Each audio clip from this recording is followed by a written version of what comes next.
scoláirí A-level ag filiú ar lá Litriochta na Gaeilge an Ollscoil Olúbhaigí inar a chulm chiille ar na Moillimh.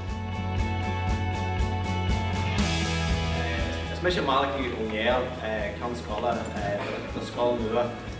Tá ógad in léon ús le mar réithid idir an céalaigh ar scáil agus an céalaigh ar an Ollscoil. Bíonn dúchlann ar leithe buint leis an staidir ar an litriocht leis an critic ar an litriocht agus tá siad ag fólam na scileanna éagsúla sin le hí caintirí agus le chuidir na Litriochta Ollscoile a caint ar an iliacht ar an drámaíocht agus ar an gairscéalaíocht atá ar a chuirsa a dás an amalathar. Bíonn dúchlann ar leithe buint leis an litriocht go héireadh ar leabhar na scála mar ní bhíonn na scáileirí ní bhíonn sé clachtaí leis an cineál sin ibre agus tá sé uair nua acu mar sin. Tradiisiún a Gaeilge post-bioá.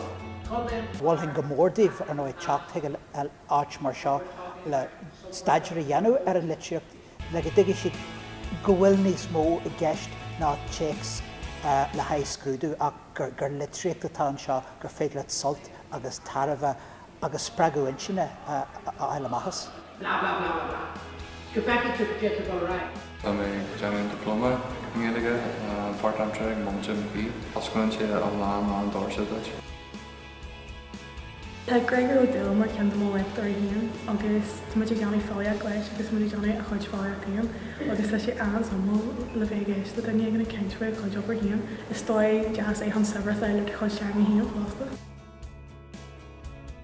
Bím héna deanna chuid mór critica ar cór agus áte chuile agus ceandan rodí a jerim a gcónaí na an bhfuil an bhéidir seo má go leor an task.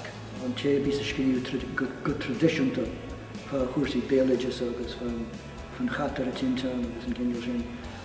Ní bhí tú léúir ní duine bí sásta cinne sin a léúir ile. Tá cóhéics na meán uair an na meán cló agus na meán físe agus na meán rádio agus mar sin. Tá sé sinna gahfuil. So tá presence ag an Gaeilge, tá tionscail ag an Gaeilge, tá focail na Gaeilge níos láidre ná mar a bhíú. Ní mé cinse go bhfuil an iliacht níos láidre ná mar a bhíú. Ná an prós.